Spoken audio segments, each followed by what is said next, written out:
আজ হচ্ছে আমাদের অফিসিয়াল ট্যুরের প্রথম ডে। তো আমরা প্রথম দিতে অফিসিয়ালি শুরু করছি ঢাকা এয়ারপোর্টে ডোমেস্টিক লাইন থেকে। তো আমরা এখান থেকে আমাদের যে প্যাকেজ ছিল সেটা হচ্ছে নব এয়ারের package, Dhaka Cox's Bazar 2 night 3 days package. তো আমাদের প্যাকেজেস ছিল এয়ারে যাওয়া, এয়ারে আসা, প্লাস হচ্ছে একটা 5 স্টার হোটেল। আমরা পাইছিলাম সিগাল হোটেলে 2 রাত্র থাকা। আমাদের প্যাকেজ পড়ছিল পার হেড 5,600 টাকা। তো এটা আমাদের যে সময়ে আমরা যাচ্ছি এই সময়ের জন্য বেস্ট প্যাকেজ আমার কাছে মনে হয়েছে। আপনাদের কাছে হয়তো বা তার চেয়ে ভিন্ন কিছু মনে হইতে পারে। তো আমরা সবসময় এয়ারপোর্টের যেই বাইরের সাইডে আছে বা ইন্টারন্যাশনাল যে অংশটুকু আছে এটাই আমরা দেখি। তো আমরা এখন যেটা আছি এটা হচ্ছে এয়ারপোর্টের ডোমেস্টিক লাইন। তো আমরা হচ্ছে নব এয়ারের কাউন্টার থেকে ক্রস করে আমরা এখন হচ্ছে নব এয়ারের নিজস্ব বাস সার্ভিস আছে, সেটা হচ্ছে এয়ারপোর্ট লাইন থেকে আমাদের রানওয়েতে যেই নব এয়ারের প্লেন ওয়েট করতেছে ওইখানে নিয়ে যায় আর কি। এটা ওদের নিজস্ব সার্ভিস। দেখা গেছে যে রানওয়ে দূরে থাকার কারণে বা ডোমেস্টিক প্লেনগুলা কাউন্টার থেকে প্রায় 1 কিলোমিটারের মতো দূরে থাকে বা তার থেকেও বেশি দূরেও থাকে, তখন তারা ওদের নিজস্ব যে প্রাইভেট সার্ভিস বাসগুলো আছে এগুলো ইউজ করে। তো এখানে প্রতিটা আলাদা আলাদা কোম্পানির জন্য আলাদা আলাদা বাস আছে। তো এটা কাউন্টার বেঁধে দাঁড়ায় থাকে, নির্দিষ্ট গাড়ির সামনে নিয়ে যায়। তো ওদের যে বাস আছে সেটা মোটামুটি ভালো এবং মানসম্মত বাস, এবং ওদের বাসের যে স্পিড এটা মানে বলার মতো আর কি, স্লো চলে আর কি, যেহেতু এয়ারপোর্টের ভিতরে চলছে। তো আমরা যাচ্ছি নব এয়ারের এয়ারক্রাফটের দিক।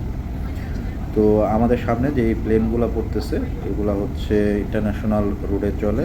এখানে আমরা ইন্টারন্যাশনাল রোডের বিভিন্ন লাইনের প্লেন আমরা দেখতে দেখতে যাচ্ছি। এই প্লেনের সাইজগুলো আমাদের যে ডোমেস্টিক লাইনের যে প্লেনগুলো আছে তার থেকে বিশাল বিশাল বলতে কোনোটা দ্বিগুণ বা 3 গুণ বড়। তো এগুলা সাধারণত এখানে লোডিং আনলোডিং হয়।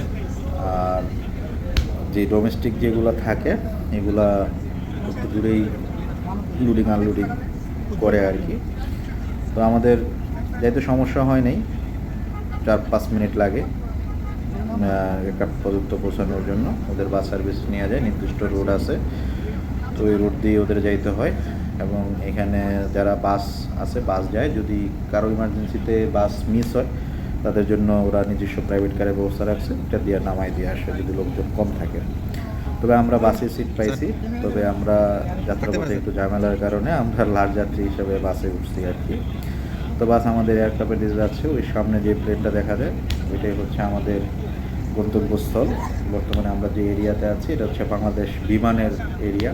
প্রথমে বাংলাদেশ বিমান থাকে, তারপরে ইউএস বাংলা থাকে, তারপরে নব এয়ার থাকে। তো আমরা এখন বর্তমানে বাংলাদেশ এয়ারলাইন্সের যেই এয়ারক্রাফটটা আছে এটার পাশ দিয়ে যাচ্ছি। আমাদের নব এয়ার যে এয়ারটা আছে এটা আরও 200 মিটার সামনে অবস্থিত। তো আমরা ওইখানে যাচ্ছি আর কি। আমাদেরকে ড্রাইভার নির্দিষ্ট লাইন ধরে ওইখানে নিয়ে যাচ্ছে। তো আমরা প্লেনে যাব। আমাদের ঢাকা থেকে কক্সবাজার যাইতে সময় লাগবে 1 ঘন্টা 5 মিনিট। তো আমরা এখন বিকাল, সূর্য অস্ত যাচ্ছে, এই মুহূর্তে আমরা প্লেনে উঠতেছি। আশা করি উপর থেকে সূর্যের যে ভিউটা আসবে চমৎকার আসবে, আশা করতেছি। উপরে ওঠার পরে হয়তো বা আমরা দেখতে পারবো যে আসলে কীরকম ভিউ আসছে। তো দেখার জন্য ওয়েট করতেছি যে কখন উপরে যাব, কখন ওই সূর্যের এই পরন্ত সূর্যের সেই আলো ছায়ার খেলা দেখতে পারবো। এটার জন্য ওয়েট করতেছি, আপনারা ওয়েট করেন।